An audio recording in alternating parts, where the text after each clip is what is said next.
Terima kasih. Assalamualaikum warahmatullahi wabarakatuh. Alhamdulillah wassalatu wassalamu ala Rasulillah wa ala alihi wa ashabihi wa mawalah. Asyhadu an la ilaha illallah wahdahu la syarika lah wa asyhadu anna Muhammadan abduhu wa rasuluh wa safiyyu wa khaliluh addal amanah wa nasahal ummah wa jahada fi sabilihi haqqa jihadih. Wa fila rahimakumullah, pemirsa yang dirahmati Allah Subhanahu wa taala, kita ingin mentadabburi surah At-Taubah yang juga disebut oleh Rasulullah SAW sebagai surah Bara'ah. Disebut surat Taubah karena di dalamnya kita mendapati banyak kisah tentang pertaubatan, ya. Baik taubat dari orang-orang yang jauh dari Allah Subhanahu wa taala, orang-orang munafik, bahkan ada taubat di kalangan umat Islam sendiri yang karena kegoda dengan nikmatnya dunia atau terlena, kemudian tidak ikut serta dalam tugas yang semestinya harus mereka kerjakan, dalam konteks ini adalah perang Tabuk. Di isi dari surah Taubah ini memang banyak sekali membicarakan tentang taubah. Yang kedua, Rasulullah SAW menamakan surah ini dengan surah Bara'ah, disengagement, keterlepasan, keterbebasan. Surah ini disebut dengan Bara'ah, pembebasan, karena memang Allah Subhanahu wa taala seakan-akan kemudian membebaskan mereka atau tidak memberikan ikatan, tidak memberikan kasih sayangnya lagi. Kenapa? Karena mereka sudah kemudian tidak diperbolehkan lagi untuk tinggal di Makkah, di tanah haram, kalau dia memilih tetap dalam keadaan non-muslim dan seterusnya, ya. Dan kemudian kalau mereka tetap melakukan hal yang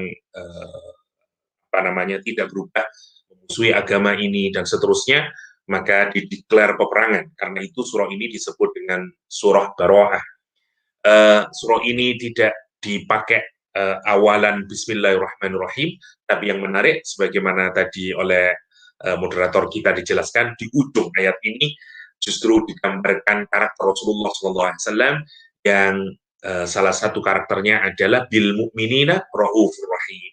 Ya, tidak ada ungkapan Bismillahirrahmanirrahim, tapi surah ini dipungkasi dengan karakter orang Muslim yang paling terbaik, yakni Rasulullah SAW, yang karakternya adalah pengasih dan penyayang, Ar-Rauf Ar-Rahim. Ya.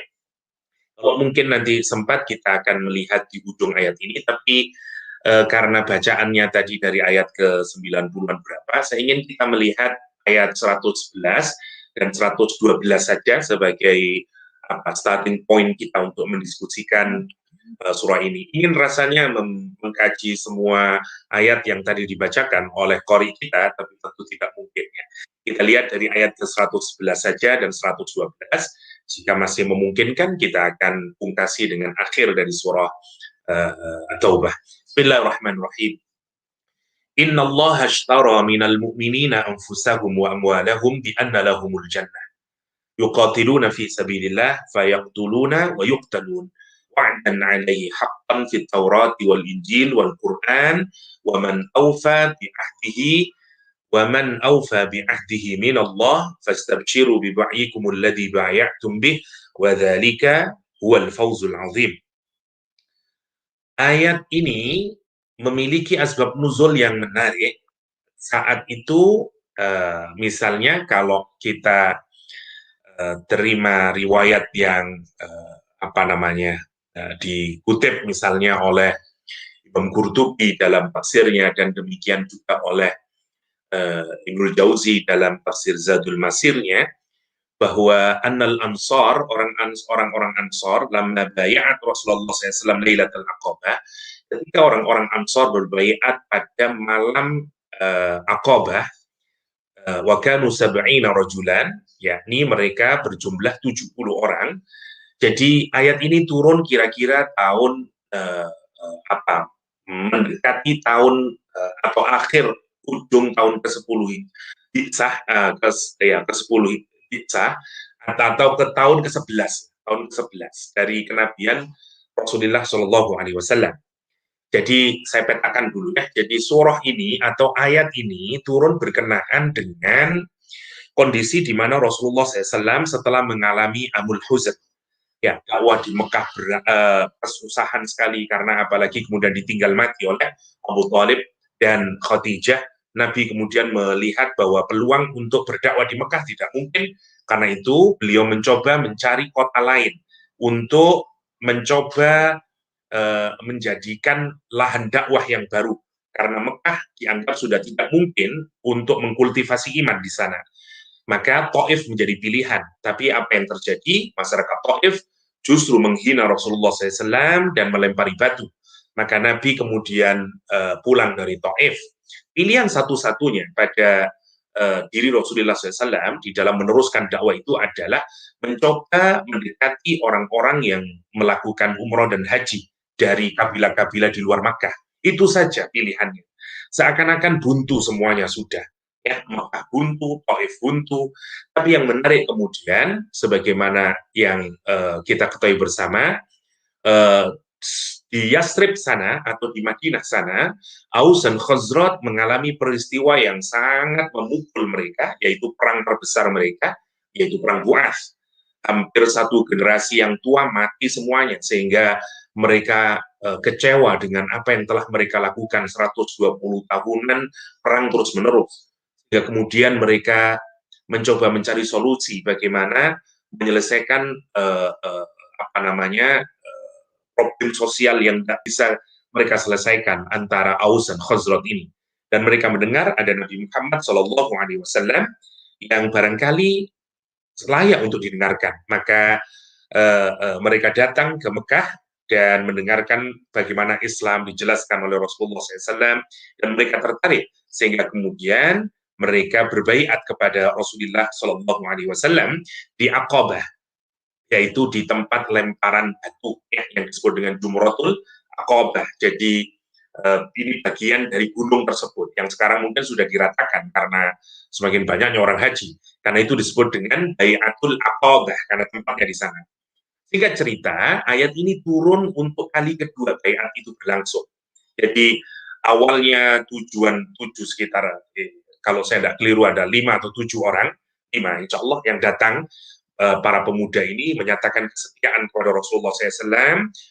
Mereka masuk Islam dan kembali lagi ke Yasrib meminta kepada Rasulullah SAW agar ada da'i yang mengajari mereka. Rasul mengutus Mus'ab bin Umair ke Madinah untuk mengajari tentang Islam. Tahun berikutnya yang dalam jamaah yang lebih besar, yaitu 70 orang, mereka datang ke Rasulullah SAW yang kemudian dikenal dengan Bai'ah Aqabah yang terbesar ya. Yang ayat ini menjadi latar Bai'atul Aqabah inilah yang menjadi latar dari surah At-Taubah ayat 111. Ya. Pada saat itu orang-orang Ansor yang jumlahnya 70 ini ya, datang ke Rasulullah SAW memberikan apa namanya baik kesetiaan ya, loyalitas kepada Rasulullah SAW di malam itu.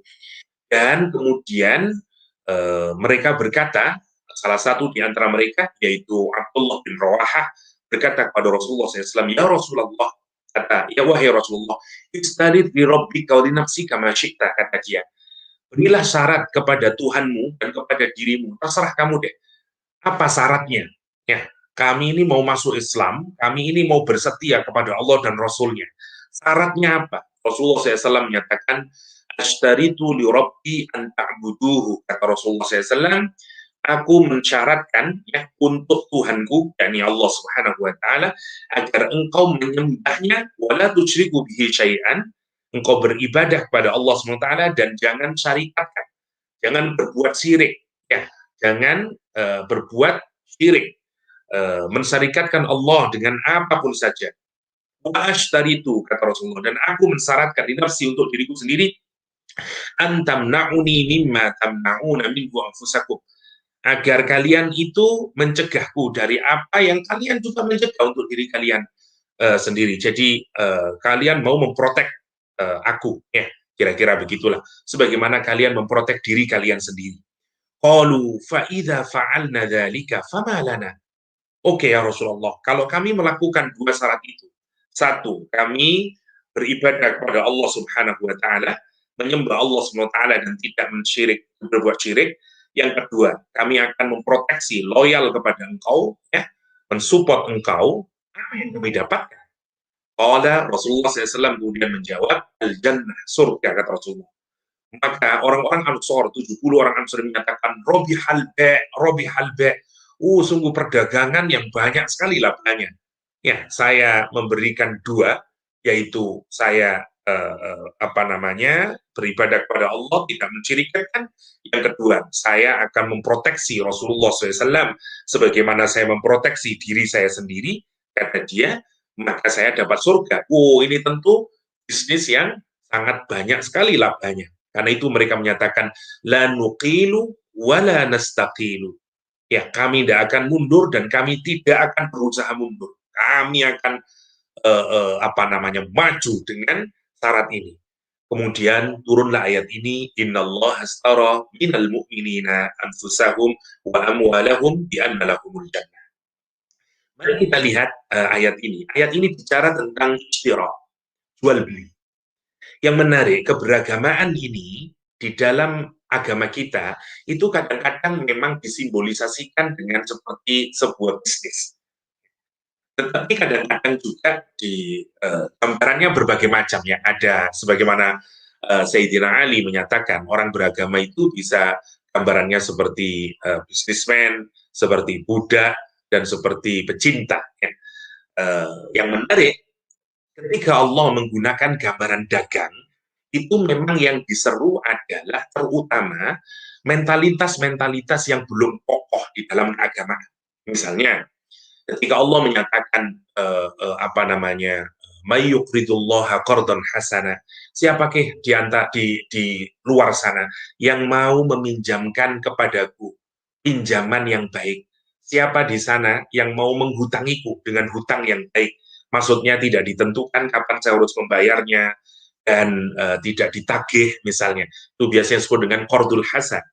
Itu sebenarnya cara Allah untuk meminta orang Islam untuk giat bersedekah, berinfak, tapi dengan nada seperti istirahat. Nanti kalau kamu dapat begini, nanti aku akan saya kasih begini, dan seterusnya. Jadi, cara Al-Quran menggunakan istirahat ini sebenarnya untuk menarik dan memikat. Karena ada orang yang baru tertarik ketika dia jelas keberuntungannya ini apa ini. Ya. Karena ada level-levelnya. Ya. Rasulullah SAW ketika ditanya kenapa dia beribadah sedemikian hebatnya, jawabannya cuma satu.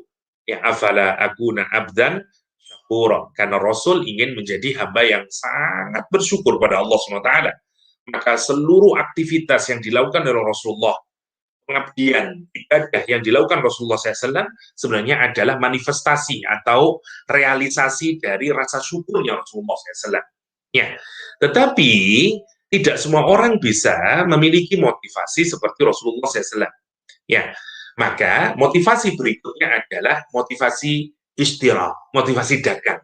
Kalau saya dapat begini, kalau saya melakukan ini akan dapat begini. Dan itu boleh dalam agama. Sebagaimana kita menyatakan saya kalau you sholat 2 rakaat sebelum subuh, you akan dapat pahala yang lebih baik dari dunia dan seisinya. Itu sebagai bagian dari motivasi, ya, bagian dari motivasi. Ayat ini menegaskan Allah SWT menyatakan sesungguhnya Allah ishtara, Allah membeli minal mu'minin, dari orang-orang beriman. Apa yang dibeli? Anfusahum wa amwalahum. Allah membeli dari orang-orang beriman diri mereka dan harta mereka, ya, harta mereka dan diri mereka diberi dengan apa? Bi anna lahumul jannah. Masya Allah, Masya Allah. Diberi dengan memberikan surga. Bi anna, dengan sesungguhnya lahum, bagi mereka al-jannah, surga.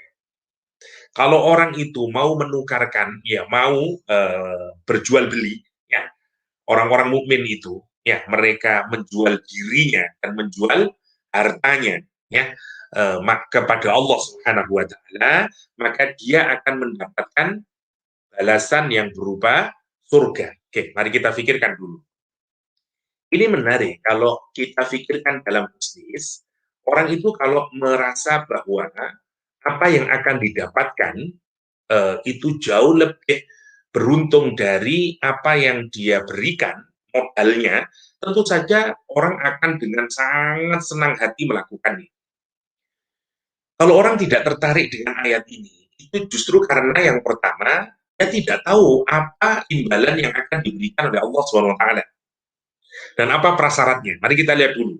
Prasyaratnya yang pertama adalah Allah membeli diri kita. Tentu saja maksudnya tuntutan kita untuk beriman kepada Allah Subhanahu wa taala, ya, diri kita yang dibeli oleh Allah Subhanahu wa taala, sehingga kita kemudian beribadah kepada Allah, pasrah kepada Allah, beriman kepada Allah Subhanahu wa taala, dan kita juga siap untuk berperang di jalan Allah Subhanahu wa taala, sebagaimana di ayat ini nanti karena resiko orang memperjuangkan kebenaran, terutama kalau kita lihat konteksnya di masa Rasulullah SAW, berhadapan dengan berbagai musuh itu, maka salah satunya adalah juga harus siap jika sewaktu-waktu misalnya Rasul, Allah dan Rasulnya mendeklar untuk mendefend dengan melakukan peperangan misalnya. Yang kedua, yang dimaksud dengan amwalihim maksudnya dengan sedekah. Jadi yang pertama adalah infak dengan cara memberikan hartanya untuk membiayai dalam usaha jihad, ya, bil infak fil jihad kata para ulama tafsir. Yang kedua bisedekah. Jadi ini yang menarik. Jadi kalau orang itu satu, dia menjual dirinya dan menjual atau memberikan sebagian hartanya untuk fisabilillah, baik untuk membiayai peperangan atau bersedekah dan seterusnya, Allah membalasnya dengan surga. Saya ingin gambarkan ayat yang juga serupa dengan ayat ini, kisah yang berkenaan dengan Abdurrahman bin Auf. Sebagaimana kita ketahui bersama, atau Suhaib bin Sinan Ar-Rumi. Ya, Suhaib bin Sinan Ar-Rumi adalah orang yang berasal dari Irak sana, tapi kemudian dia menjadi budak di kerajaan Romawi, sehingga dia berbahasa Romawi, karena itu dia dikenal dengan Ar-Rumi, ya, Suhaib. Kemudian dia berhasil, singkat cerita, sampai di Mekah, tidak memiliki siapapun, tidak berasal dari kabilah manapun di Mekah, singkatnya, tapi karena kegigihannya, dia menjadi orang yang kaya raya, dan menjadi salah satu sahabat Rasulullah SAW yang hebat. Yang menarik kemudian ketika datang perintah hijrah, ya, setelah ayat ini tentu saja nanti, ya, setelah Rasulullah hijrah, Suhaib termasuk orang yang tidak bisa hijrah. Kenapa? Karena rumahnya dikepung oleh orang-orang Quraisy. Mereka tidak rela jika Suhaib bin Sinan berhijrah. Suhaib bin Sinan mencoba mencari tahu kenapa mereka tidak membolehkan saya berhijrah. Akhirnya Suhaib mengerti bahwa mereka itu tidak mau membiarkan Suhaib keluar dari Mekah karena Suhaib ini terlalu kaya. Dan kalau di Suhaib itu pergi keluar dari Mekah membawa harta-hartanya, enak sekali, kira-kira begitu orang Quraisy. Datang dulu ke Mekah menjadi orang miskin, setelah sekarang menjadi kaya raya, mau keluar dari Mekah dengan membawa hartanya. Tidak mau orang-orang Quraisy.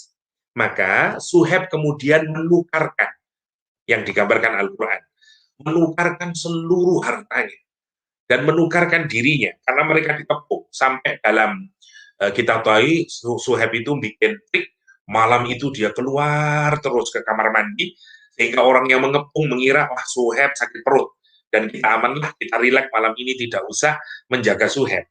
Maka benar, mereka tertidur, dan Suhaib akhirnya keluar, tapi mereka segera terbangun mencari Suhaib, Suhaib terkepung. Dan Suhaib kemudian siap-siap memanah, kata Suhaib, pilihanku cuma dua, panah ini akan menembus dadamu atau kita berperang dengan pedang ini. Ya, tapi jumlah mereka jauh lebih banyak, dan Suhaib tahu kalau ini diteruskan secara logika dia akan kalah. Karena itu Suhaib kemudian berkata, kalaulah aku kasih tahu engkau semua harta yang aku miliki dan aku berikan kepadamu, akankah engkau membiarkanku pergi ke Mekah, ke Madinah? Apa kata orang-orang Quraisy? Tentu saja, kata dia. Karena itu kemudian Suhaib bin Sinan Ar-Rumi memberikan seluruh hartanya. Seluruh hartanya diberikan. Dia jual dirinya, ya, dan hartanya itu diberikan kepada orang Quraisy. Dia jual itu untuk mendapatkan apa? Ridhonya Allah SWT. Karena dia ingin berhijrah. Kisah Suhaib bin Sinan Ar-Rumi ini direkam oleh Al-Quran dengan ayat yang indah. Wa minan nas may yashri nafsahu bidha'a mardatillah. kata Al-Qur'anul Karim. Dan di antara manusia ada yang menjual ya dirinya, ya dia jual atau membeli dirinya. Maksudnya dirinya ini mestinya nggak bisa pergi ke Madinah ya, untuk hijrah, tapi dia beli dirinya dengan cara apa? Memberikan seluruh hartanya kepada orang Quraisy. Dan dia lakukan itu tujuannya cuma satu, untuk mengharapkan ridhonya Allah Subhanahu wa taala. Ibtigha'a mardatillah, kata Al-Qur'anul Karim. Wa minan nasi may yashtari nafsahu ibtigha'a mardatillah. Dan di antara manusia ada orang-orang ya yang membeli atau yang menjual dirinya hanya untuk meraih ridhonya Allah Subhanahu wa taala. Masya Allah. Dan ujung ayat ini Allah menyatakan apa? Wallahu ra'ufum bil ibad. Dan Allah amat sangat penyayang ya terhadap hambanya ini. Nah, kisah Suhaib bin Sinan adalah gambaran paling clear tentang orang yang berjual beli dengan Allah SWT. Ya, dia menjual hartanya agar dia bisa pergi berhijrah, menemui Rasulullah SAW, bergabung dengan orang-orang Muslim. Ya, dia memberikan hartanya, dia rela memberikan seluruh hartanya, dia rela, ya, dan seterusnya. Ayat ini menegaskan, ya, setelah turun ayat ini di malam Lailatul Aqabah, ya, Allah SWT menyatakan sesungguhnya orang yang berjanji setia. Ini konteksnya pada tentu saja 70 orang Ansor yang menyatakan, saya setia ya Rasulullah, saya siap berkorban nyawa dan harta saya. Ya, untuk apa? Untuk membela agamamu ini, untuk loyal. Ya, maka Allah menjanjikan bagi dia surga. Ya, bagi dia surga. Dan kemudian Allah menyatakan, karena ini tentu saja ini sudah pada periode-periode yang amat sangat kritikal, karena di ujung periode Makkah, ya. Rasulullah SAW 13 tahun di Makkah, ini sudah di paling ujung. Ibarat orang itu kalau sudah dinasehatin setahun, 2 tahun, 10 tahun, 11 tahun, 12 tahun, tapi tidak bergeming, itu menunjukkan apa? Bebalnya. Dan mereka sudah merancang pembunuhan. Jadi wajar kalau ayat ini kemudian berkenaan dengan loyalitas yang dituntut, bahkan jika dituntut peperangan. Karena memang orang Quraisy sudah hendak melakukan itu kepada orang-orang Islam saat itu. Ya, mulai sahabat Nabi yang dibunuh, sampai mulai blokade sosial, tidak boleh ada interaksi, dan seterusnya. Sampai kemudian di ujung nanti, Abu Jahal bikin koalisi semua tribe untuk melakukan pembunuhan terhadap Rasulullah SAW. Dalam konteks dan suasana itu, Rasulullah meminta orang-orang Yasrib, orang-orang Madinah tadi, yang datang berbaiat setia. Oke, karena mereka menawari kita akan pindah nanti ke Madinah, dan mereka siap untuk apa? Untuk mensupport Rasulullah, loyal kepada Rasulullah SAW, siap untuk memberikan harta dan nyawanya, Masya Allah, untuk Rasulullah SAW, untuk agama ini. Ya. Dan apa yang diberikan oleh Allah SWT? Allah memberikan bagi mereka surga. Yuqatiluna fi sabilillah. Mereka akan berperang di jalan Allah, terbunuh di jalan Allah. Ya. Atau dia membunuh. Ya, mereka akan berperang di jalan Allah, fayaqtuluna wa yuqtalun. Entah dia terbunuh atau dia membunuh, entah dia syahid atau dia tidak syahid, karena dia yang berhasil membunuh musuhnya, tetap mereka dapat al-jannah. Masya Allah. Masya Allah. Ya. Ini mungkin ada pertanyaan, kenapa ya aku harus ada peperangan? Ini bagian dari hal yang tidak bisa terelakkan. Ya. Tentu kalau ada orang yang ingin menyerang kita, yang membumi hanguskan negeri kita, tentu saja bukanlah sebuah ajaran yang baik kalau kita membiarkan orang yang berbuat zalim kepada kita. Dalam konteks itu kita harus melihat jihad dalam situ. Karena jihad itu hanya bisa dideklar oleh pemimpin, ya, khalifah, pemimpin negara, presiden kalau dalam konteks Indonesia. Ya. Nah, ini Rasulullah SAW yang memberikan baiat kepada orang-orang Ansor pada saat itu, dan mereka bersiap bersiap untuk berbaiat, mengungkapkan kesetiaan kepada Rasulullah SAW. Dan alaihi haqqan, ya, ini janji nyata, ini janji yang hak, ya, terdapat di mana? Di Taurat, di Injil, di Quran, ya, di semua agama yang berasal dari Allah Subhanahu wa Ta'ala, sejak mulai zamannya Nabi Musa, zamannya Nabi Isa, dan semuanya. Ya, jadi ajaran jihad ini sebenarnya sudah merupakan ajaran semua agama samawi yang berasal dari Allah Subhanahu wa taala. Ya. Jadi tidak benar kalau misalnya hanya Islam yang punya ajaran jihad. Jihad ini bagian dari ajaran Islam tentu saja, tapi tidak seperti orang-orang teroris yang melakukannya. Karena jihad ini bagian dari tugas kolektif. Kalau misalnya Islam diserang, kalau misalnya negara kita dihancurkan, dan seterusnya. Dan ada syarat-syaratnya. Maksudnya tidak bisa jihad dilakukan secara individual, grup, tidak bisa. Karena dia harus dilakukan oleh negara. Ya, ketika pemimpin khalifah mendeklar dan seterusnya. Jadi kita tidak sedang membicarakan syariahnya jihad, tapi maksudnya adalah di ayat ini bahwa situasinya sebagaimana yang kita ketahui bersama, memang genderang perang sudah mulai ditabuk oleh orang-orang Quraisy, sehingga Nabi Muhammad SAW membaiat mereka, kesetiaan mereka untuk siap berkorban nyawa, berkorban harta demi agama ini. Dan yang menarik, orang-orang ini memberikan kesetiaan dengan siap memberikan harta, memberikan nyawanya untuk Allah dan Rasulnya. Dan karena itu mereka diganjar dengan surganya Allah Subhanahu wa taala. Baik kalaupun nanti dalam peperangan mereka berhasil membunuh ya atau mereka dibunuh karena niatnya yang sudah sangat tulus, loyalitasnya yang sudah dia tunjukkan kepada Rasulullah SAW, kepada Allah SWT, bagi mereka surga. Dan yang kayak begini ini, ajaran yang kayak begini ini, janji yang kayak begini ini, sudah ada di Taurat, di Injil, dan di Quran. Waman aufa bi'ahdihi minallah. Memang siapa ya yang lebih memberikan pemenuhan terhadap janjinya selain Allah SWT? Aufa itu kalau kita to give in full, ya. Misalnya Allah itu masya Allah ya. Salah satu kalimat yang dipakai ya untuk memenuhi janji adalah aufa. Dari kata ini muncul kata wafat. Ya, satu akar kata dengan wafat. Kan wafat itu jadi maknanya bisa to take atau to give in full, memberi atau mengambil secara sempurna. Mengapa disebut wafat? Karena usianya di dunia sudah sempurna. Karena itu disebut wafat. Ya, dia sudah diberi usia dan sudah sempurna. Karena itu disebut wafat. Waman aufa bi'ahdi, siapa yang akan memenuhi janji? Ya, yang sempurna kalau memenuhi janjinya itu selain Allah SWT. Allah sudah menjanjikan siapa di antara kita ya yang mau berkorban untuk agama ini, ya yang mau memberikan kesetiaan kepada Allah dan Rasulnya, ya baik dari material, baik secara diri pribadi kita, ya baik secara raga dan secara harta, ya dalam konteks kita masing-masing. Hari ini kita tidak dalam suasana peperangan tentu saja, tapi di antara kita yang siap berkorban untuk agama ini, mari kita pikirkan masing-masing apa kontribusi kita yang sudah kita berikan dalam agama ini.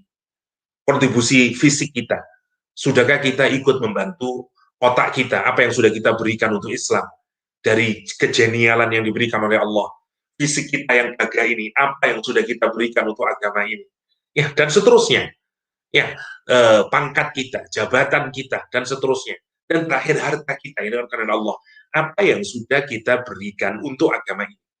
Kalau kita berpikir, kita siap, ya, kita memberikan sumbangsih kita, loyalitas kita, ya, baik dari fisik kita, otak kita, diri kita secara utuh, ya, dan harta kita untuk Allah dan Rasulnya, maka kita layak untuk mendapatkan surganya Allah SWT. Fastabshiru biwa'yikum, maka berbahagialah dengan bisnis yang kalian lakukan, ya, dengan baiat yang kalian lakukan itu. Bibaikum alladzi bay'atum, ya, dengan baiat, bibaikum dengan jual beli yang kalian lakukan tadi, ya dengan istirah gampangannya ya.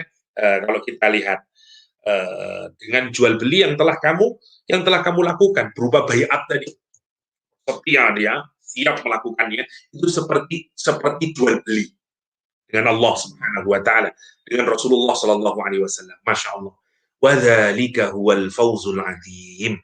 Dan itulah kebahagiaan yang paling agung, yang paling besar. Orang kalau diselamatkan dari neraka dan dia masuk ke dalam surga, tidak ada kebahagiaan yang lebih bahagianya itu. Syaratnya cuma dua. Satu, kita siap memberikan diri kita dan harta kita di jalan Allah Subhanahu wa Ta'ala. Maksudnya mulai sekarang pikirkanlah harta kita, apakah kita sudah tasarrufkan di jalan Allah Subhanahu wa Ta'ala. Kalau harta kita buat apa namanya, membiayai anak kita, keluarga kita, itu bagian tasarruf di dalam agama. Kalau harta kita berikan untuk apalah, ya, dan seterusnya, membantu orang tua kita, bantu tetangga kita, bantu fakir miskin, dan seterusnya, sebagian dari harta kita. Itu artinya kita sudah melakukan jual beli dengan Allah dan Rasulnya dalam urusan harta kita. Yang kedua, dalam urusan fisik kita. Apa kontribusi kita dalam agama ini? Sudahkah kita pernah berpikir apa yang akan kita kontribusikan dalam agama ini? Nah, kalau kita melakukan itu, dalam konteks kekinian, kita telah melakukan ini. Innallaha astara minal mu'minina amwalahum wa amwala anfusahum wa amwalahum bi'anna lahumul jannah. Bi'anna lahumul jannah. Itu yang kita pikirkan. Jangan sampai kita ini mikir hanya untuk pribadi. Tubuh yang diberikan oleh Allah, kesehatan yang kita miliki, ketampanan, kecantikan, kegagahan, genial, pintarnya kita, semuanya hanya untuk diri kita sendiri, untuk memenuhi nafsu kita sendiri. Harta itu hanya digunakan untuk kepuasan diri kita sendiri. Renungkan itu. Kalau kita mengaku muslim, kita mengaku mukmin, apa yang telah kita berikan? Apa sumbangsih kita, fisik dan harta kita agar kalau kita menginginkan surga, itu salah satunya yang harus kita lakukan dan kita pikirkan. Ya, karena salah satu cara untuk meraih surganya Allah Subhanahu wa Ta'ala adalah dengan cara itu. Yang kemudian orang-orang ketika menyadari bahwa oke, kalau saya siap untuk loyal kepada Allah, saya siap berjual beli, ya berbisnis, yakni siap berkorban harta, berkorban nyawa, ya demi agama ini. Terus bagaimana kalau saya punya dosa? Ya, orang-orang bertanya kepada Rasulullah SAW, ya Rasulullah, wa in saroko, wa in zana, meskipun orang itu mencuri, meskipun orang itu pernah berzina, wa in syariba, meskipun dia minum minuman keras, kata orang-orang ini kepada Rasulullah SAW, wa in syaribal khamra, meskipun dia minum khamr, fanazalat hadil ayat. Kemudian turun ayat berikutnya yang 112. At-taibun al-abidun al-hamidun as-saihun raki'un as-sahijidun al-amirun bil ma'ruf wan nahuna 'anil munkar wal hafizuna li hududillah wa basyiril mu'minin. Dan ayat 112 ini seakan-akan memberikan atribut dari siapa yang nanti menjadi ahli surga. Karakternya itu semacam ini. Ya. Jadi kalau kita lihat tadi orang berjual beli, semua orang nanti bisa mengklaim saya jual beli sudah dengan Allah. Saya siap memberikan harta saya siap memberikan diri saya, ilmu saya, tenaga saya untuk Allah dan Rasulnya. Masalahnya apa kriterianya? Apa atributnya orang yang melakukan jual beli dengan Allah dan Rasulnya? Ayat ke-112 memberikan perincian yang lebih detail, sehingga setidaknya kita bisa melihat diri kita. Adakah kita masuk dalam kategori tersebut? Kategori orang mukmin yang melakukan jual beli dengan Allah SWT yang nanti mendapatkan surganya Allah Subhanahu wa Ta'ala. Mari kita lihat atribut itu dan kita camkan kepada diri kita masing-masing. Masya Allah ya. Yang pertama, at-taibu. Orangnya bertaubat. Ya.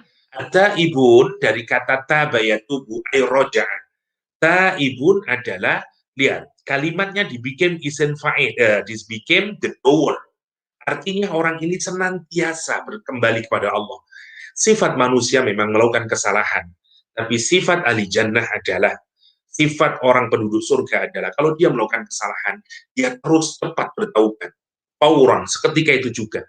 Ya, dan dia terus berusaha bertaubat terus. Ciri pertama, kalau kita ingin menjadi ahli surga adalah start dari taubat. Ya, stop maksiat, stop ketidaktaatan kita kepada Allah SWT. Apalagi orang mau sudah bertekad, saya mau rela hidup di dalam aturan Allah SWT. Saya mau sekarang harta saya hanya akan saya tasarrufkan, hanya saya keluarkan yang sesuai dengan yang dimaui oleh Allah dan Rasulnya. Saya mau menggunakan tubuh saya ini ya, Apa saja hanya untuk yang dimaui oleh Allah dan Rasulnya. Mata saya akan memandang apa yang dibolehkan oleh Allah dan Rasulnya. Telinga saya hanya akan mendengar apa yang oleh Allah dan Rasulnya dengarkan. Kaki saya hanya akan melangkah dan seterusnya dan seterusnya. Ya, itu artinya kita berjual beli dengan Allah Subhanahu Wa Taala. Nah, maka ciri pertama dari orang-orang ini adalah yang pertama ajaib, orangnya bertaubat, orangnya bertaubat, dia kembali. Ya, menarik. Salah satu nama Allah adalah At-Tawwab. Ya, kalau kita terjemahkan secara literal, yang maha bertaubat. Masya Allah. Maksudnya apa? Gini, kita ini awalnya ketika belum melakukan dosa dekat sama Allah. Begitu kita melakukan perbuatan dosa, kita makin menjauh, makin menjauh, makin menjauh. Semakin banyak dosa, makin menjauh. Tapi begitu kita menyatakan taubat, kita kembali lagi ke titik yang awal itu. Yang menarik, kalau orang itu bertaubat, kalau dia berjalan kaki, Allah berlari menyambutnya. Masya Allah. Karena itu Allah disebut sifat Allah atau nama Allah adalah At-Tawwab. Ya, sama seperti seorang ibu dengan anaknya. Misalnya seorang ibu punya anak yang sangat bandel, ya buat berbagai perilaku yang buruk dia lakukan, maka dia jauh sampai ibunya marah mungkin. Sudah kamu bukan anak saya misalnya, dia makin menjauh.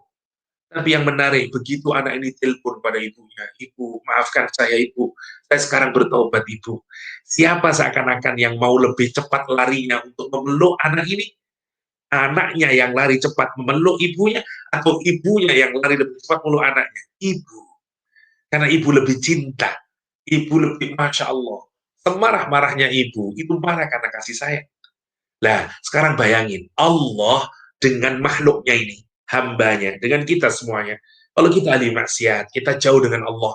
Tapi begitu kita mendekat kepada Allah, kita bertaubat kepada Allah, maka Allah akan menjemput kita jauh lebih cepat. Ya, kalau kita bergerak selangkah, Allah bergerak lebih cepat lagi. Kalau kita berjalan, Allah berlari menyambut kita. Maka ciri ahli surga yang pertama, pastikan taubat, at-taibun. Maka kita lihat grafiknya ya. Setelah taubat, ngapain dia? Al-abidun. Dia mulai beribadah. Mulai dia berusaha untuk menghamba kepada Allah SWT. Tidak mungkin orang beribadah sebelum diawali dengan taubat. Ya, karena ibadahnya menjadi tidak tepat. Karena memang ibadah itu, pengabdian itu setelah orang bertaubat. Orang tidak bisa disebut mengabdi kalau dia belum bertaubat. Terpaksaan namanya. Karena itu setelah at-taibun baru abidun. Baru abidun. Ya, dia mulai sekarang dia pikirkan semua yang wajib-wajib dia jalankan. Perlahan-lahan, kemudian yang sunnah dia lakukan. At-taibun, al-abidun. Setelah itu dia al-hamidun. Dia sudah mulai. Ya, orang itu kalau sudah taubat, dan dia sudah mulai melakukan ibadah, nanti dia akan mendapatkan apa? Mendapatkan sweetness of iman. Dapat manisnya iman. Kata Rasulullah SAW, ya, orang itu akan mendapatkan sweetness of iman. Salah satunya adalah kalau dia mencintai Allah dan Rasulnya lebih dia cintai dari apapun saja. Ya, lah kapan orang mencintai Allah dan Rasulnya? Stepnya adalah dari at-taibun, kemudian abidun. Nah, nanti kalau sudah dapat sweetness of iman, orang ini akan memuji Allah SWT. Alhamidun. Dia sudah akan menjadi people of hamdalah. Dia akan menjadi people of thankfulness. Dia akan menjadi pribadi yang positif. Thank you Allah, terima kasih Allah. Hidupnya sudah menjadi tenang karena dia sudah hamidun. Sekarang dia pikirannya menjadi positif. Kita tidak mungkin menjadi hamidun kalau masih ada banyak pikiran negatif di pikiran kita. Yang menarik, kapan hamidun terjadi? Setelah orang mengalami step taibun, hamidun, baru dia menjadi hamidun. Hamidun. Dia akan bertakbir kepada Allah, Alhamdulillah. Gambarannya, step ketiga ini, atribut ketiga, orang ini sekarang hidupnya kalau mau disederhanakan adalah Alhamdulillah.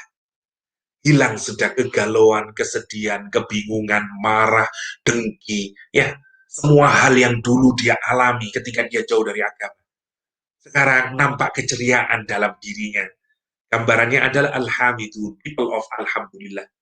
Setelah itu apa dia? As-saihun. Saihun sebenarnya makna awalnya adalah dari kata siyaha. Siyaha itu to take journey.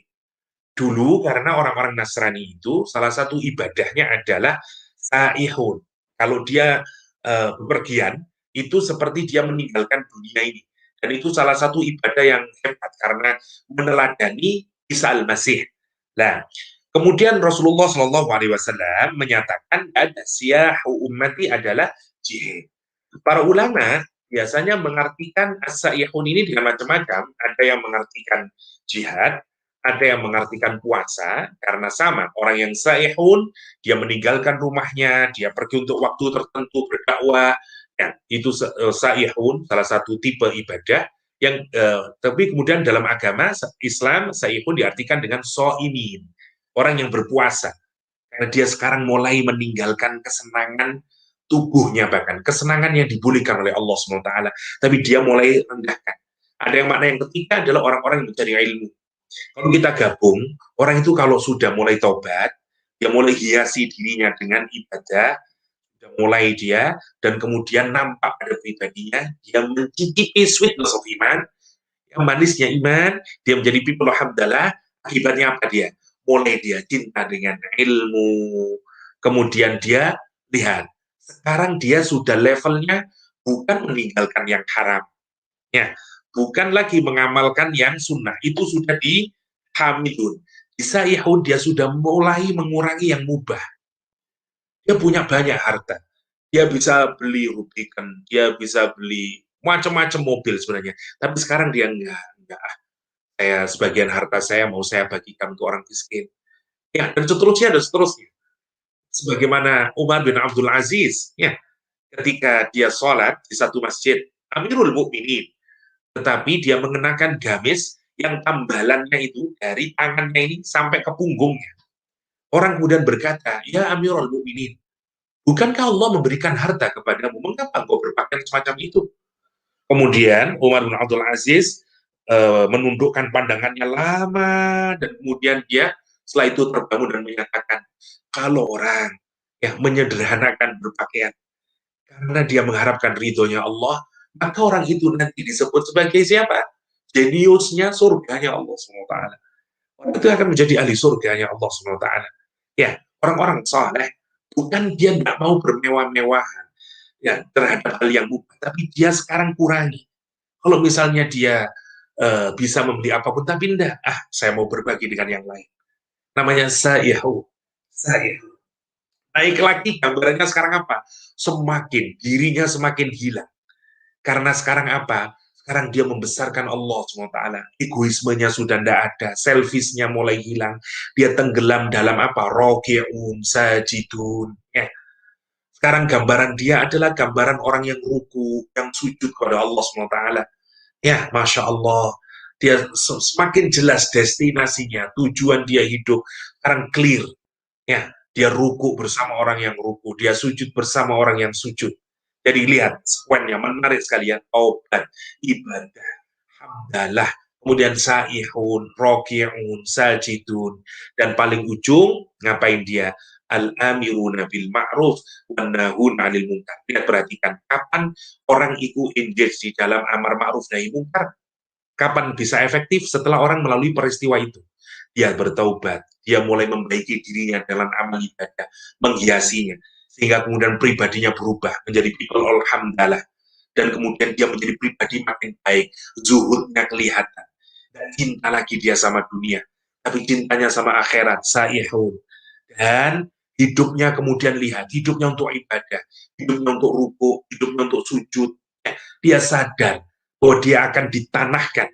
Makanya aktivitas yang terindah bagi dia adalah roki'un sajidun. Kalau orang yang sudah begini, maka kalau dia melakukan amar ma'ruf nahi munkar mesti efektif. Masalah yang kita hadapi adalah orang masih belum taib pun sudah amar ma'ruf nahi munkar. Apa yang terjadi? Berantakan. Berantakan.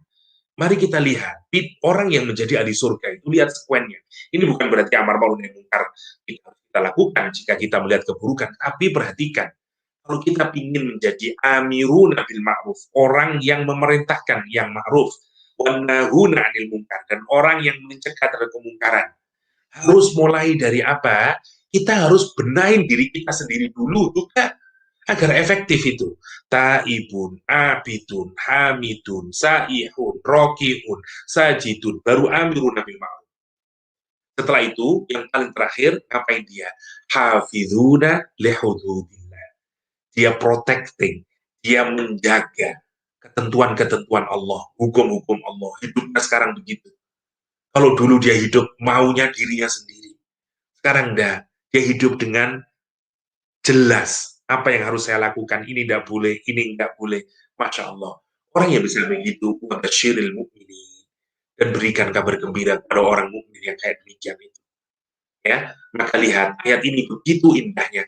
Dimulai dari istirah, jual beli antara Allah dan hambanya dalam dua hal. Kalau mau disingkatkan, ya, dua-duanya itu hal yang paling susah untuk kita lemaskan, karena itu sumber egoisme kita, sumber kedirian kita, harta kita yang kita peroleh itu paling susah kalau untuk diberikan buat orang lain, karena kita bekerja dan diri kita yang kita cintai ini.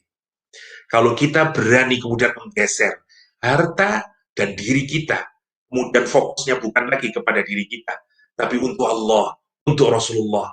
Kan hakikatnya harta ini berasal dari Allah. Tubuh kita juga diberikan oleh Allah Subhanahu wa Ta'ala. Kalau kita sudah bisa menggeser dan kita melakukan bisnis dealing dengan Allah sekarang, maka kita diberikan surga oleh Allah. Dan akan terjadi perubahan pada diri kita. Ciri orang yang melakukan bisnis dengan Allah, yang kemudian dia menjadi ahli surga, atributnya adalah taibun, abidun, hafidun, saihun, rokiun, sajidun, amiruna bil ma'ruf, wan nahuna 'anil munkar, wal hafidun. Ada 8. Masya Allah. Bagaimana pintu surga juga ada 8. Mari kita renungkan pada tahap mana kita ini meniti jalan menuju surganya Allah Subhanahu wa Ta'ala. Anda yang belum bertaubat, segera bertaubat. Setelah Anda bertaubat, hiasilah diri kita dengan ibadah. Dan setelah kita menikmati ibadah itu, insya Allah, nanti ujungnya kita akan merasakan sweetness of iman. Orang yang belum pernah merokok, pahit memang. Tapi kalau dia terus merokok, dia akan merasakan nikmatnya merokok. Orang yang tidak pernah meminum khamr, pahit, bitter. Tetapi kalau dia sudah mulai meminum terus, dia bisa menikmati alkohol tersebut. Sama dengan ibadah. Mulailah dari taubat. Dan mulai kita bimbing ketaatan. Diri kita ini kita bimbing. Makin beribadah. Kita kemudian merasakan manisnya iman. Hamidun. Kita menjadi pribadi yang bersyukur. Pribadi hamdalah. Dan terus kita makin kemudian menyadari hakikat dunia ini. Kita mulai berpuasa, ya, mulai menyedikitkan, ya, kita tahu kita akan meninggalkan dunia ini, dan kita sadar, sebentar lagi, hidup itu sehari tegak begini, ya, kemudian sebentar lagi ruko, habis itu kita sujud, dan habis itu kita masuk ke dalam tanah. Dan akan lama kita ini berdiri, dari kecil kita belum bisa berdiri, merangkak kita, terus pelan-pelan berdiri, orang kadang pongah, seakan-akan dia mau berdiri terus. Berapa lama dia berdiri? Tidak lama, setelah berdiri, punggungnya akan ditekuk, dipaksa ruko sebenarnya. Tubuh kita itu mengingatkan pada diri kita. Ya. Wa man nu'ammirhu nunakkisu fil khalq. Afala yaqilun, kata Al-Quranul Karim. Makin ruko dia, makin sujud dia. Setelah itu lihat, kalau dari taibun sampai sajidun, dimensinya untuk kebaikan diri pribadinya, baru orang soleh bukan hanya baik untuk dirinya. Dia sudah bertobat, dia ahli ibadah, dia sudah tahmid, dia sudah saihun, dia sudah rukuh, dia sudah sujud. Semua dimensinya untuk dirinya sendiri. Belum cukup. Kesolehan itu tidak cukup kesolehan individual. Amiruna bil ma'ruf, nahuna 'anil munkar. Bukti dari kesolehan sosial. Harus ada manfaatnya, apa kontribusi kita. Karena kalau kita tidak ikut, ya, membantu, ya, amar ma'ruf nahi munkar, tidak tercipta kehidupan yang baik ini. Wal hafiduna li hududillah. Dan kita juga ikut serta dalam apa? Menjaga hak, ketentuan-ketentuan Allah, hukum-hukum Allah, agar apa? Hidup ini menjadi baik. Dan kalau begitu yang terjadi adalah wabashiril mu'minin. Kita akan bergembira karena ujungnya nanti kita semuanya akan dimasukkan ke dalam jannahnya Allah Subhanahu wa Ta'ala. Demikian mungkin yang bisa saya sharingkan, semoga ada manfaatnya. Saya kembalikan lagi kepada moderator, dan Allah yakum ajma'in. Assalamualaikum warahmatullahi wabarakatuh. Waalaikumsalam warahmatullahi wabarakatuh. Masya Allah, barakallah ya Ustadzuna Muhammad Yahya. Teman-teman, sangat gamblang sekali, jelas sekali. Pintu taubat terbuka lebar dan Allah akan memberikan kebaikan untuk mereka yang mau bertobat, beribadah, dan memuji-muji Allah dan langkah-langkah yang tadi disampaikan oleh guru kita Muhammad Yahya. Teman-teman, Gurunda mohon izin ini waktu kita sudah sampai di penghujung acara. Saya ingin mengingatkan kepada teman-teman bahwa besok pada sholat subuh pada pukul 5.30 ada Ustadz Syekhuna Abdul Syam Rashid LCS Hum yang akan membacakan surat Yunus ayat 1 sampai dengan 42 dan narasumber kita besok pagi adalah Ustadz Heru Kusuma Hadi dan dengan tema yang sangat luar biasa juga tidak kalah dengan malam hari ini teman-teman, selipan kebaikan dalam keburukan. Host yang akan memandu acara besok pagi adalah sahabat saya Torik A. Kotoswantri. Teman-teman yang dirahmati Allah Subhanahu wa taala, marilah sama-sama kita tutup kajian kita pada malam hari ini dengan baca hamdalah. Alhamdulillahirabbil alamin. Istighfar 3 kali, astagfirullahaladzim, astagfirullahaladzim, astagfirullahaladzim, dan doa kafaratul majlis. Subhanakallahumma wa bihamdika asyhadu an la ilaha illa anta astaghfiruka wa atubu ilaik. Halal Expo Indonesia dipersembahkan oleh mempersembahkan World Quran Fest 2021 diorganize by Sky Connection, Khalif RCTI Plus, didukung oleh Save Halal Indonesia, Terang Jakarta, Rahmah, dan Quran Pro. Masya Allah barokatillah. Dan teman-teman bisa menyaksikan di channel YouTube Halal Expo Indonesia, RCTI Plus, Vision Plus, Muslim TV MNC Channel, YouTube RCTI Entertainment, YouTube MNC TV Official, dan komunitas yang terlibat lainnya. Gurunda, terima kasih banyak. Semua teman-teman, terima kasih banyak. Assalamualaikum warahmatullahi wabarakatuh. Wa khalaqal janna